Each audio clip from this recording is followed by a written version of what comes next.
We got this story from the Associated Press. 61 indicted in Georgia on racketeering charges connected to Stop Cop City movement. I love this stuff. They say 61 people have been indicted in Georgia on racketeering charges. In the sweeping indictment released Tuesday, Republican Attorney General Chris Carr, interesting name, alleged the defendants are militant anarchists who supported a violent movement that prosecutors traced to the widespread 2020 racial justice protests. The August 29 indictment is the latest application of the state's anti-racketeering law, also known as a RICO law, that comes just after Fulton County prosecutor used the statute to charge former President Donald Trump and 18 other defendants. The Stop Cop City effort has gone on for more than 2 years and at times veered into vandalism and violence. Opponents fear the training center will lead to greater militarization of the police and that its construction in an urban forest will exacerbate environmental damage in the poor majority black area. I love that qualifier, that defense of these far left extremists. Let me just pull up their Wikipedia entry on Stop Cop City, and they say domestic terror charges. 20 people in all were hit with these charges going back to January and December. On March 6th, it was reported 23 people had thrown large rocks, bricks, Molotov cocktails, and threw fireworks at police, as well as having set buildings and equipment on fire, had been charged with domestic terrorism. Only 2 of them were from Atlanta. 1 was from France and 1 was from Canada. But thank you, AP, for adding that needless caveat, or not caveat, but a qualifier, that they're worried it will make environmental damage worse in this poor majority black area. This is the issue when it comes to the left, when it comes to the right. Even when you get serious criminal charges, now 81 it appears, the media will do everything to protect them. Take a look at this from NPR. Domestic terrorism charges in Georgia are prompting concern over political repression. And they start the story by saying, when Luke Harper went to Atlanta in early March, he thought he would be staying the weekend. A 27-year-old copywriter for Florida was just going to go there to join a demonstration in opposition to the police. But on a second night, after attending a music festival with other protesters, he was arrested and accused of being a domestic terrorist. Maybe it was like, I don't know, when that dude opened fire on police, I think more than one, and the cops shot back and one of them died, or when they went around burning buildings. But this is what you get. Right now, the other big news, which we'll get into in a second, is that Enrique Tarrio, who was not even at January 6th, has been sentenced to 22 years in prison. And what do you think the media is saying about him?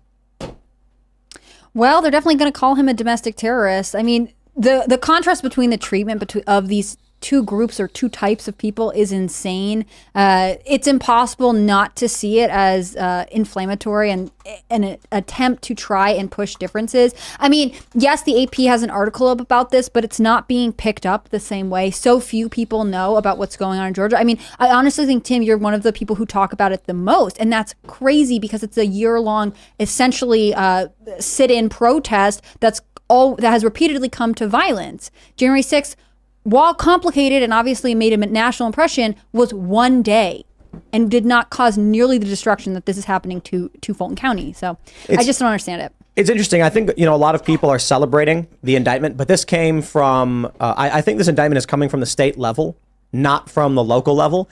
And it's unsurprising that, the Atlanta area, which is left-leaning Democrat, isn't doing anything for the most part. And it's the state level government. But I'm curious. I don't know exactly where this goes. I will say I am surprised and shocked that any charges came about. But then again, Georgia is a weirdly, I don't how do you describe it? It's a red state, right? Kind of. It's red, but it has several major Democratic strongholds, and it's right. It's a more interesting and demographically complicated state than a lot of red states, which are majority white or something like that. It really is. It makes sense that it's a battleground state because it's in conflict with itself as much as it is with many other parts of the U.S.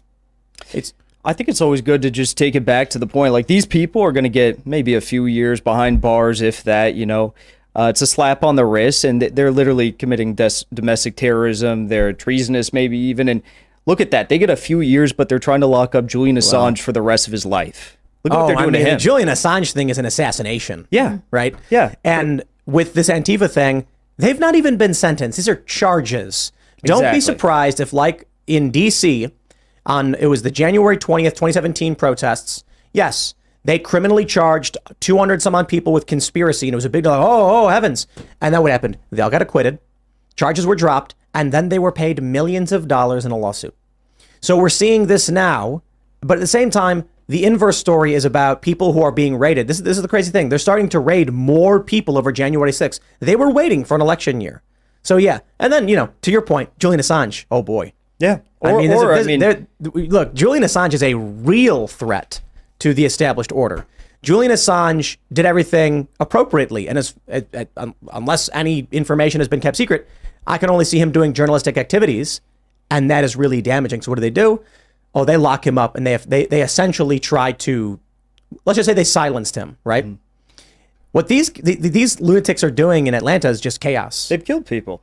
They've killed people. I mean, in Atlanta they killed people. You said they shot a cop. The cop didn't die.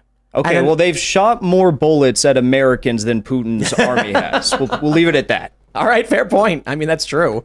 But you hear nothing about it in the press. Hold on. Actually, there are Americans on the ground fighting in Ukraine, so they are getting shot at by Putin's forces. Yeah. But they're not, I guess, declared U.S.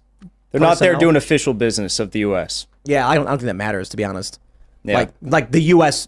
intentionally has people there, is intentionally engaging in this conflict. Yeah. What do you mean? They're not in war with Ukraine. We're just sending them tons of money and military support. Yeah, and intelligence and volunteers and weapons for those volunteers and training for those volunteers. Well, we love service in this country. We think it's great to help other people. I think the Antifa story is so interesting because this is sort of the heaviest hit that I've seen to Antifa. I mean, Portland cannot get their situation under control. And in contrast, it's the same day that we see the longest sentence handed down to anyone involved in anything related to January 6th. I mean, if you can't see that the justice system has favorites, I don't know what will tell you. I don't know how people can have faith in any sort of judicial branch of state or whatever, or anything.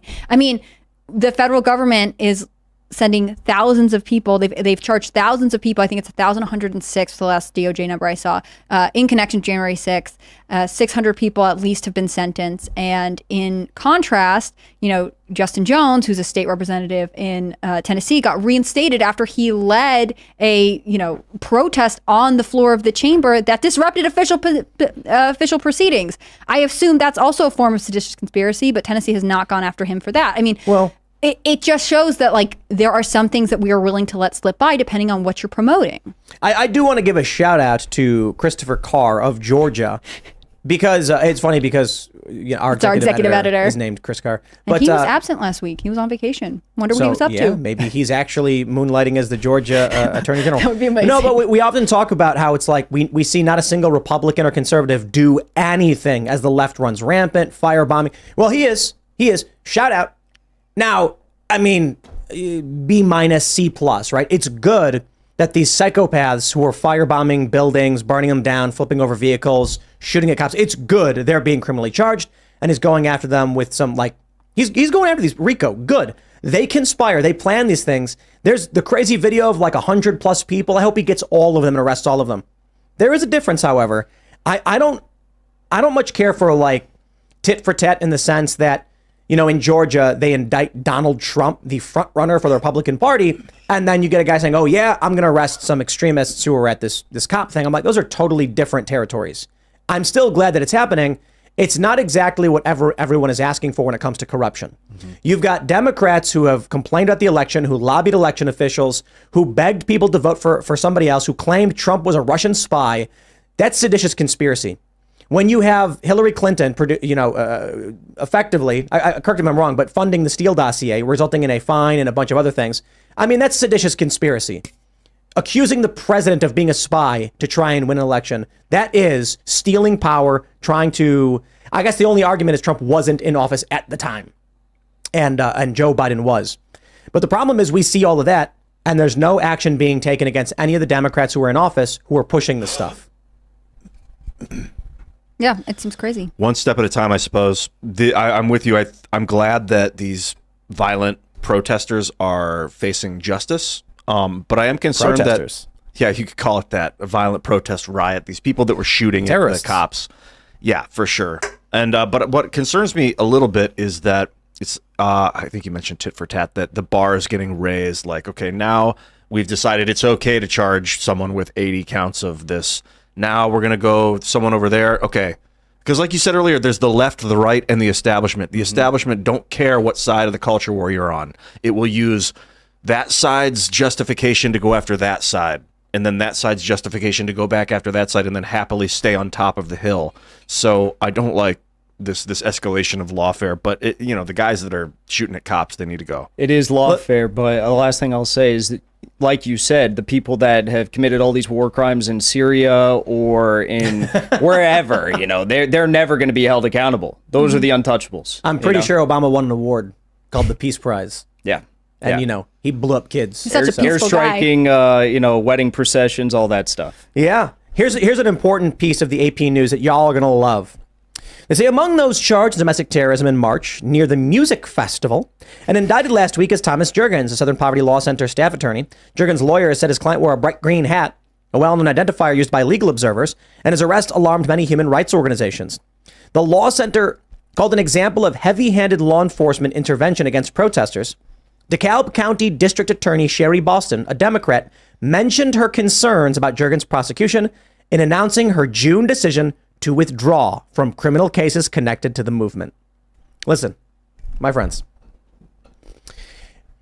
just explain to me where you think this country is currently at when the Democrat district attorney outright says they are not going to prosecute or be involved in criminal cases against terrorists, and Fulton County is trying to indict the front runner for their rival political party and his lawyers. Just call it whatever you want. I don't care. Literally don't. But something crazy is going on. Something absolutely insane is happening when you have 81 people being charged on either conspiracy or domestic terror by a Republican, and a Democrat being like, I'm not going to be involved in any of those criminal charges. Like, these people shot at cops. Mm-hmm. And then they're like, the January 6ers should be rounded up. Enrique Tarrio gets 22 years in prison. Dude wasn't even there. Mm-hmm. Wasn't even there.